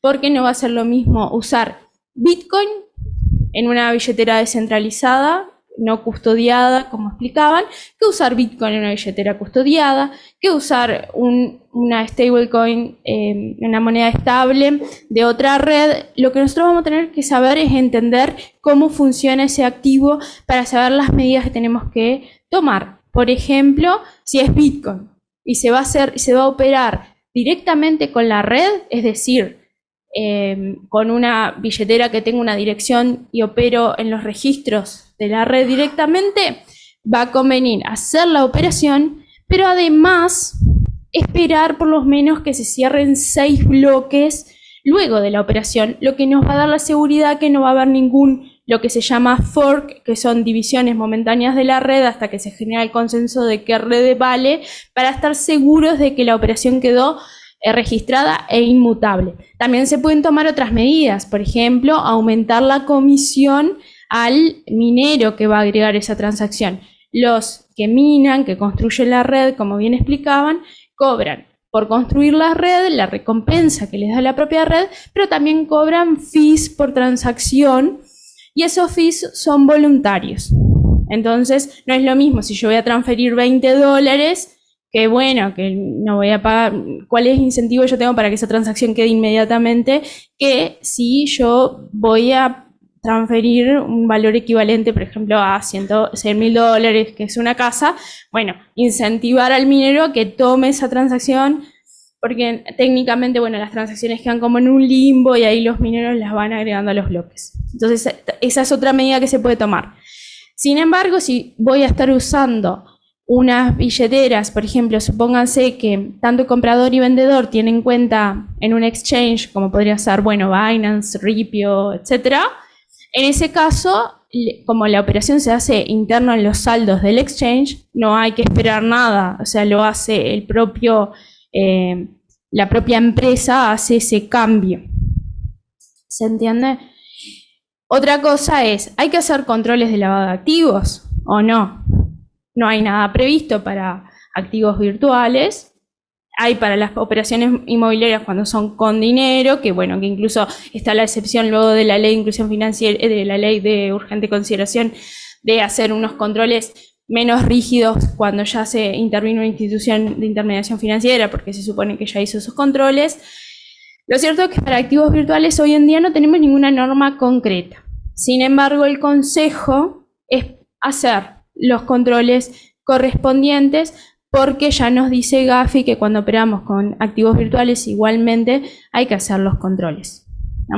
No sé si por ahí clarifica un poco la operación. Igual, en todo caso, hay que, si se encuentran con una operación de esto, lo mejor es un escribano que entienda para que pueda dejar en la escritura todas las cláusulas correspondientes.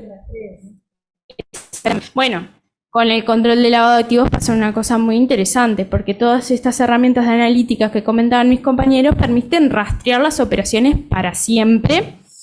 Sin embargo, el control de lavado de activos no funciona así. Uno no rastrea la plata para atrás para siempre, para ver por toda la gente que pasó. Y puede pasar que haya pasado en algún momento de su vida, porque estas cosas funcionan con mucha trazabilidad, salvo que se le hayan explicado algunas técnicas. En algún momento de su vida puede haber pasado por una billetera sospechosa y ahí va, no hay ninguna norma expresa y queda control de riesgo de quien lo aplica, ver cómo toma ese pasaje. Incluso hace poco hubo una sanción de Estados Unidos a Tornado Cash, que es una herramienta de anonimización de las billeteras, porque anonimizar la billetera tampoco, la dirección tampoco está mal, porque es una medida de privacidad. Incluso la Unión Europea a esa dirección pública que mencionaban mis compañeros la considera un dato personal porque potencialmente puede identificar a una persona. Entonces ahí está en conflicto la privacidad con estas pretensiones de rastrear hasta el infinito todas las transacciones que existe en esta materia. Y bueno, lo que hicieron para probar que esas medidas sancionatorias son infructuosas, empezaron a mandar transacciones a todas las billeteras con una pequeña fracción contaminando todas las billeteras. Bueno, es a ver quién nos viene a controlar. Ahora contaminamos todo. Entonces, si puede haber una billetera que esté flagueada, se llama cuando se las marca como sospechosa por estas herramientas de analítica, que capaz que está flagueada porque alguien le mandó una transacción y no hay forma, o sea, salvo que uno la mande de vuelta a la billetera que se la mandó porque tiene la dirección de donde vino, no tiene forma uno de no recibir transacciones. Y bueno, de ahora, esto es como esto es lo más pragmático, lo que pueden tener más cercano a la orden del día, digamos. Pero existe toda la otra gama de negocios, como recién mencionaban, que implican la tokenización de inmuebles, ese nombre tan pomposo y marketinero, pero cuando abundamos resulta que estamos ante alguien que está emitiendo acciones o certificados de participación de un fideicomiso, o como ha pasado, que dicen, se hizo la primera compraventa, la escritura está en la blockchain. Uno profundiza en la noticia y lo que hizo fue, se hizo un boleto de reserva, porque las escrituras públicas tienen una solemnidad, que si, salvo que se permitiera, no se pueden hacer. Si es un boleto de reserva, que se le aplicó un algoritmo matemático para dar se llama hash, para que dé un identificador único de esa compraventa, y se mandó a una red. Entonces hay que tener, ustedes si empiezan a investigar esto, se van a encontrar con que tienen que hacer mucho viento para espantar el humo hasta llegar a las cosas verdaderas. Entonces, ¿qué pasa cuando tokenizamos? Y ya voy terminando porque se nos está terminando el tiempo. Cuando tokenizamos hay que ver bien qué función cumple ese token para ver si estamos dentro de un marco regulado o no. Y en esto es donde pueden suceder la mayor cantidad de incertidumbres. Por suerte, a nivel nacional, desde el año pasado existe el marco conceptual del Banco Central, donde arroja mucha luz de cómo ellos van a considerar este tipo de activos. Hasta ese momento, bueno, uno se manejaba con las clasificaciones a nivel internacional de security token, de utility token, de equity token, etcétera, todos los términos en inglés. Pero por suerte, desde este documento uno tiene un panorama más claro. Y si bien todavía no salió la regulación, y esto no es regulación, es un documento de trabajo, nos permite a nosotros ver y sabemos cómo hacer un abordaje, y si tenemos que ir a presentar un proyecto de innovación al Banco Central, sabemos por dónde ir, porque también es importante destacar que el Banco Central abrió una oficina de innovación que ahora fue presupuestada y está fija, como ventana de entrada a un montón de proyectos que, hecho el análisis, no se sabe por dónde entra, podemos ir presentarlo ahí, y decir, bueno, yo entiendo que si estoy regulado, estaría regulado así, si no entiendo que no estoy regulado, pero igual quiero que estén al tanto de cómo estoy implementando este proyecto.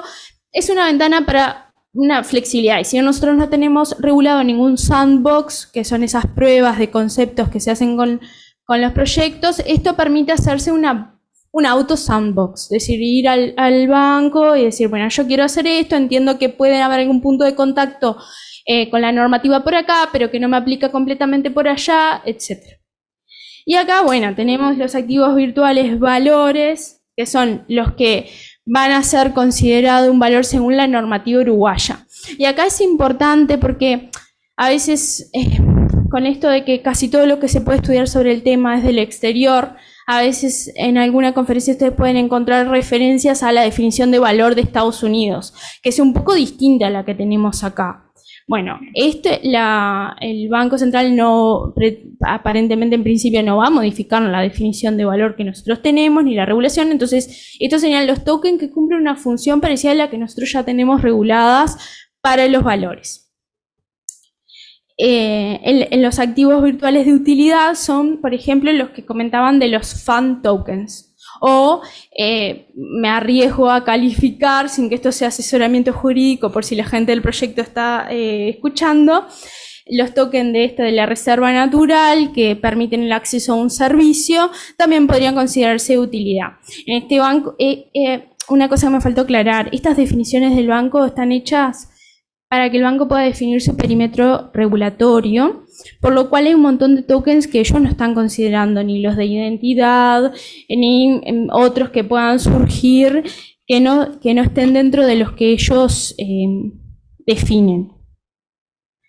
Los de utilidad, los de valores van a estar regulados, no hay dudas. Los de utilidad considera que no los va a regular directamente, pero sí la inversión indirecta. Es decir, si esos NFTs que dan uso se dividen a raíz de la emisión de otros tokens que dan derecho a los dividendos de esa parcela que representa el NFT, ahí habría una inversión indirecta. Y eso sí va a estar regulado. Los activos virtuales estables, en las jornadas del Banco Central se destacó que son en los que más se están trabajando ahora porque son los que más dificultades han visto. En principio, los que cumplían la definición de dinero electrónico, o sea, cuando esta tecnología se utiliza para implementar dinero electrónico, ya están regulados por la normativa. Ahora falta ver los otros, los algorítmicos, los colateralizados, a ver cómo se los va a regular. Y por último, en una categoría final pusieron los activos virtuales de intercambio, que estarían Bitcoin, Ethereum, que son aquellos activos que tienen una finalidad de hacer funcionar la red. Porque cuando nosotros tenemos Bitcoin lo que tenemos es la posibilidad de hacer transacciones en una red. Entonces, en definitiva, lo que tenemos es tecnología, así como alguien que tuviera contratado 100 gigas para usar en una nube, en un servidor. Cuando nosotros tenemos Bitcoin, tenemos posibilidad de hacer transacciones en esa red. Por eso es lo que ha llevado a que en Estados Unidos se lo califique como un commodity, porque en definitiva es un producto, lo que tengo es tecnología. Esto también es importante ver las definiciones de proveedor de servicios de activos virtuales que maneja el banco, puesto que si hay un proyecto que pretenda emitir un token o que permita trabajar con este tipo de activos, ellos los tienen definidos como proveedores de servicios virtuales y prevén 3 categorías. Todo esto no es normativa, es documento de trabajo, pero parece ser que la normativa va a venir por acá. Y bueno, van de mayor a menor. Los unos hacen cosas básicas como el cambio de moneda, los cajeros. Los segundos ya custodian y ofrecen otros tipos de servicios. Y los terceros ya implementan servicios prácticamente financieros sobre esta tecnología. Y esto es muy importante tener en cuenta porque hay muchas regulaciones que están previendo esta figura. Entonces, cuando vamos a operar, bueno, este operador está registrado en algún lado, tiene algún asiento, cómo se contacta, eso es muy importante. Después hay otras cosas interesantes relativas a lo jurídico, como el embargo y esas cosas que no los quiero atomizar, pero para que sepan que hay particularidades y están muy interesantes de analizar. Y para ir terminando, nosotros tenemos actualmente 3 proyectos de ley a estudio. 2 presentados por partidos políticos, uno por Sartori y otro por Ciudadanos, por la senadora Carmen Sanguinetti, no me acuerdo del otro senador ahora, pero por la Corriente Ciudadanos. Y finalmente uno que fue redactado por el Banco Central y remitido por el Poder Ejecutivo y que ingresó el 5 de septiembre. Están en cámaras separadas, diferentes y tienen una lógica muy distinta. Los proyectos van por la lógica de regular todo el fenómeno y el Banco Central hace pequeñas modificaciones, primero para garantizar que va a tener competencia para regularlo, porque una de las dudas era si en la Carta Orgánica del Banco Central estaba previsto que pudieran regular este tipo de fenómenos. Y el segundo, que me parece sumamente interesante y que va a tener mucho impacto en los proyectos que impliquen tokenización, siempre que el token represente un valor, que hace una modificación de la Ley de Mercado de Valores, diferenciando los valores que son de gestión centralizada de los valores que son de gestión y registro descentralizado. Y esto es fundamental porque, desde mi perspectiva, el nacimiento de esta tecnología dejó obsoleta toda la regulación que hacía foco en el registro centralizado de información. Toda la regulación que nosotros tenemos de financiera, de mercado de valores, de protección de datos personales, un montón de cosas. Mismo la prueba que hace el libro de comercio es basada en que hay una persona que está registrando información y que hay otros que no tienen control de esa información. Ahora, esta tecnología vino a cambiar todo eso. Y esta modificación normativa propuesta hace prever que se modifique la recopilación de normas de mercado de valores para garantizar que esas emisiones se puedan hacer con un token. Porque ¿qué pasa si el token representa verdaderamente una participación en un fideicomiso? Ya las acciones es más complicado, pero si representa, hoy en día, por más que uno quisiera cumplir con la normativa de mercado de valores, incluso la de crowdfunding, que en su momento se dijo cuando salió la ley de crowdfunding que se iba a poder tokenizar, la verdad que todavía estoy buscando los fundamentos, pero se afirmó eso en la prensa. La verdad es que no vamos a poder dar cumplimiento cabal a la normativa de mercado de valores, porque todo depende de un ente registrante central que hace las anotaciones de cuenta de transferencia, y cuando nosotros estamos operando directamente con una red descentralizada, ese ente registrante es la red, y no hay nadie que pueda tener las responsabilidades y asumir los riesgos que la normativa impone a estos entes centralizados. Finalmente, y como bonus, para no atomizarlos más, una frutillita de la torta, que esto se les dejo las preguntas. Nada más, voy a ser mala y no les voy a contestar nada, que es esto del metaverso y lo que se ha llamado el real estate, del metaverso y las parcelas virtuales, etc. hay dos vertientes. Una es que dicen que esto es verdaderamente real estate. Y otra, a la que yo me inclino más, que esto es software y que lo que uno tiene, bueno, es una representación digital de algo y que lo que va a hacer es que permitir desarrollar virtualmente diseños que tienen gran componente centralizado, ¿no? Pero bueno, está también la tendencia de ver esto como real estate en sí mismo. Acá lo que pueden pasar, y esto ya es especulación pura mía, pueden pasar dos cosas. Así como en su momento las criptomonedas como Bitcoin no se parecían nada a cómo operaban los activos financieros, pero luego, por el devenir, como fueron incorporados a las carteras de inversión, terminaron comportándose igual, porque la tendencia del mercado, al estar incluidos en las carteras de inversión, los terminaron absorbiendo. Bueno, en esto capaz, sospecho, y esto ya tómenlo como de quien viene, que puede pasar que si bien esto es software y lo que estoy contratando es servicios o desarrollo para determinado escenario virtual, capaz que porque el propio mercado lo trata como real estate, terminan transfiriéndose las reglas de juego y de negocio así. Entonces, bueno, a veces las cosas son algo, pero por el uso y por el comportamiento terminan rigiéndose por reglas de otra cosa. Y con esto los dejo. Perdón que me excedí unos minutos, pero vieron que mi presentación es negra porque este es el lado oscuro. Bueno, muchísimas gracias, Sandra.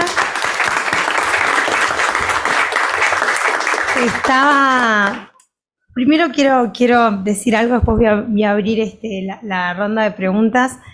Estaba pensando, cuando hablaban los tres, no puedo evitar mencionar que estaba pensando en mí misma cuando yo estudiaba hace 20 años en la UTU, y bueno, y el mundo realmente es otro. La capacitación del operador inmobiliario tiene que ser otra. Todos los actores que estamos centrados en el sector inmobiliario, nos tenemos que plantear esto de que constantemente tenemos que estar en una formación permanente, que creo que ese es el desafío, y en eso estamos todas las organizadoras de este evento estamos unánimes en eso y en el desafío que representa, y para todos, creo que para todo el sector opina lo mismo. Y bueno, y la verdad que me quedo muy, muy contenta y muy conforme porque creo que nos vamos un poquito más sabiendo sobre el tema. Nos dejaste ahí un montón de incertidumbres sobre el metaverso, que quizás ahí habría que plantearnos a ver si la tercera charla no estaría bueno encararla por ahí, o ver cómo se podría el próximo capítulo. Perfecto. Bueno, quería agradecer a la casa de estudio donde estamos, a ORT, que también me hace pensar que este año estamos ante la primera generación de operadores inmobiliarios. Acá tenemos algún alumno, y sé que hay otro por ahí conectado, están en clase en este momento, están en arquitectura. Y bueno, la verdad qué lindo que dentro de la carrera salgan operadores inmobiliarios que sepan, que conozcan de este tema. Y después de la charla va a estar Whitney por ahí, en caso de que alguno quiera interiorizarse sobre la carrera, que es una carrera de 2 años. Y ahora en este semestre largamos la coordinadora académica Maya Benevicius, junto a Nicole, que también tenemos otra representante. Tenemos un curso de actualización, un módulo corto de 2 meses, pero que plantea estos desafíos, ¿no? Saber sobre estas temáticas que realmente están innovando, son disruptivas completamente, y que nos hacen estar en un constante y permanente desafío de aprender.